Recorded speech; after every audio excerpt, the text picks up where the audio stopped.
Igicamunsi cyiza kuri mwebwe mukomeje kudukurikira muri gahunda z'amakuru ndetse n'ibiganiro bitandukanye dukomeje kugenda tubagezaho. Reka tuhere muri Repubulika Iharanira Demokarasi ya Kongo mu bijyanye n'ubutabera. Mbabwire ko umwanzuro ku rubanza rwa Joseph Kabila wahoze ari umukuru w'igihugu cya Kongo ugiye gutangazwa. Urukiko rukuru rw'igisirikare cya Repubulika Iharanira Demokarasi ya Kongo mu gitondo cyo kuwa 30 Nzeri 2025 kuva ku munsi w'ejo ruzatangaza umwanzuro ku rubanza rwa Joseph Kabila wayoboye iki gihugu kuva muri 2001 kugeza 2019.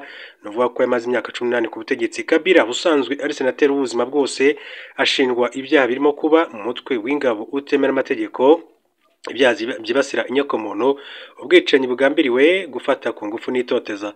Ubushinjacyaha bwasobanuye ko ibi byaha byakorewe mu ntara Kivu y'Amajyaruguru, Kivu y'Amajyepfo na Ituri ziri mu burasirazuba bwa Repubulika Iharanira Demokarasi ya Kongo. Urubanza rwa Joseph Kabila rwatangiye muri Nyakanga 2025 nyuma yo kwamburwa ubudahangarwa. Ubushinjacyaha bwasobanuye ko yabikoze nk'umuyobozi w'ihuriro rya AFC 23, gusa we yagaragaje ko ntaho ahuriye n'iri huriro. Byari byarateganyijwe ko umwanzuro w'urubanza wari kumenyekana tariki ya 12 Nzeri, ariko uwo munsi abanyamategeko barengera inyungu za leta bagaragaje ko habonetse abatangabuhamya bashya biteguye kumushinja. Mu gihe byari byitezwe ko urubanza rwari gusubira ibubisi tariki ya 19 Nzeri, abanyamategeko ba leta basobanurira abacamanza ko aba batangabuhamya batatu batakibonetse. Ubushinjacyaha bw'igisirikare bwasabiye Kabila igihano cy'urupfu. Abanyamategeko barengera inyungu za leta ya RDC bo bamusabiye igifungo cya burundu kugira ngo ajye asurwa n'abagizweho ingaruka n'ibyaha ashinjwa. Abanyamategeko barengera inyungu za leta kandi basabye ko imitungo yose Kabila afite muri RDC yafatirwa agacibwa n'indishyi ya miliyari 24 z'amadolari y'Amerika, nk'uko amakuru akomeza kugenda abivuga. Tukiri mu makuru y'ubutabera ariko mu gihugu cy'u Rwanda, Manzi Sezisoni Davis ukurikiranyweho ibyaha birimo inyezandonke, kuvunja amafaranga ndetse no kuyacuruza mu buryo butemera amategeko no kwihesha ikintu cy'undi hakoreshejwe uburiganya, yavuze ko abaregera indishyi zikomoka ku cyaha mu rubanza rwe badakwiye kuzihabwa.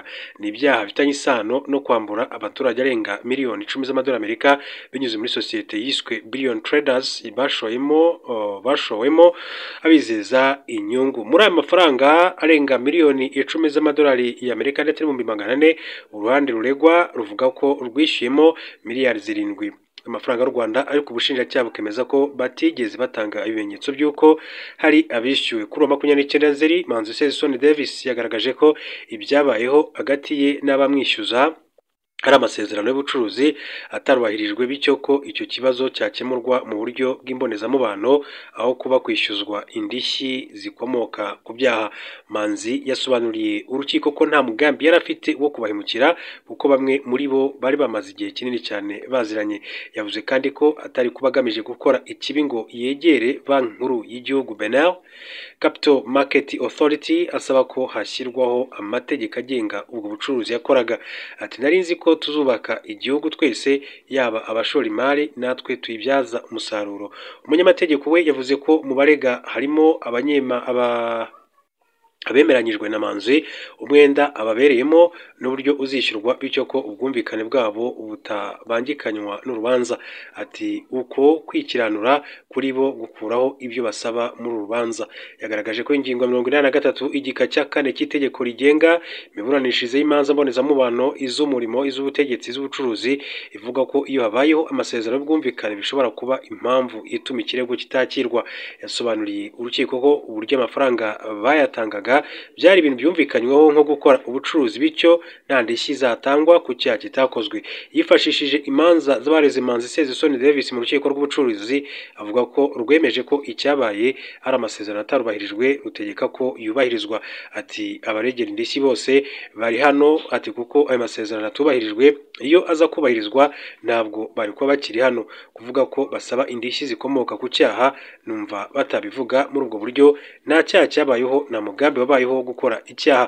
Yavuze ko abari bashoye muri Million Traders bamwe bagiye babona inyungu bakongera kandi gushoramo kuko babonaga bunguka, abandi bakanongera igishoro.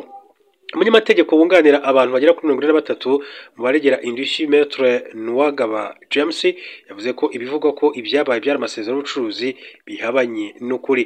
Ati turi hano kubera uru rubanza ari inshinjabyaha, ntabwo ari impamvu z'ubucuruzi. Ayo masezerano ntabwo akuraho icyaha, kuba bidakuraho icyaha ntibyatuma rero abaregera indishyi ikirego cyabo kitakirwa.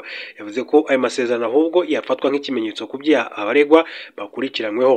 Asabye ko ikirego cy'abaregera indishyi cyakwakirwa abaziregera bakazihabwa.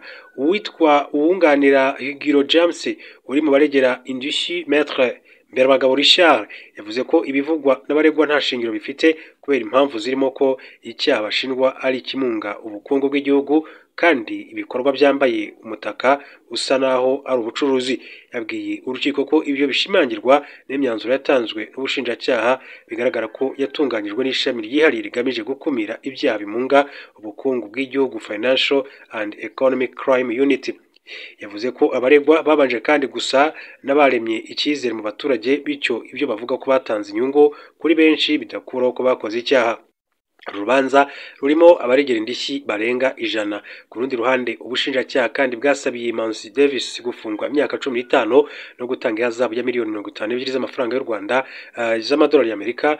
Rwari rwongeye kandi gupfundurwa ngo abaregera indishyi bagire ibyo bashyiraho umucyo.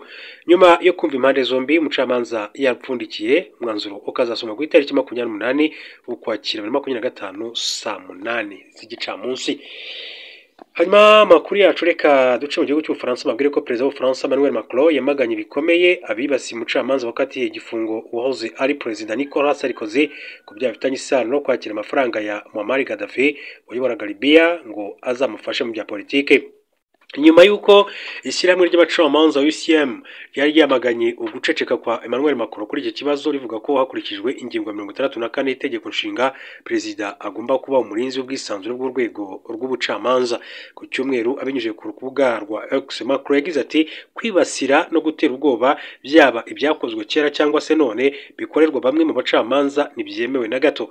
Kuwa gatanu byatangajwe ko umucamanza Nathalie Gavarino yatewe ubwoba yoherezwa n'ubutumwa mukangisha kwicwa nyuma y'uko kuwa kane akatiye Nicolas Sarkozy igifungo cy'imyaka 5. Macron yavuze ko ubwisanzure ndetse no kurinda urwego rw'ubucamanza ari inkingi y'ingenzi mu mategeko y'iki gihugu. Asaba minisitiri w'ubutabera n'umutekano gukurikirana abakoze ibyo byaha. Ati amategeko agenga igihugu niyo shingiro rya demokarasi yacu. Ubwisanzure bw'ubucamanza, kutabogama kwabwo ndetse no kurinda abacamanza babushyigikira ni inkingi zayo z'ingenzi. Akomeza agira ati imyanzuro y'urukiko ishobora gusuzumwa cyangwa se kunengwa mu ruhame, ariko buri gihe bikwiye gukorwa umwuka mwiza. Minisitiri ushinzwe ubutabera ucyuye igihe Gérard Darmanin nawe kuwa gatandatu yari yamaganye ibikorwa byo kwibasira uyu mucamanza. Kuwa kane nibwo urukiko rw'Ubufaransa rwahamije Nicolas Sarkozy uruhare mu byaha bifitanye isano n'ibirego by'amafaranga yahawe na Muammar Gaddafi wayoboraga Libya ngo azamufashe mu bya politike. Aba perezida wa mbere w'Ubufaransa ugiye gufungwa nyuma y'intambara ya kabiri y'isi, uko amakuru akomeza kugenda bivuga. Reka amashimire mbifuriza gukomeza kugira ibihe byiza, turasubira mu yandi makuru masaha ari imbere.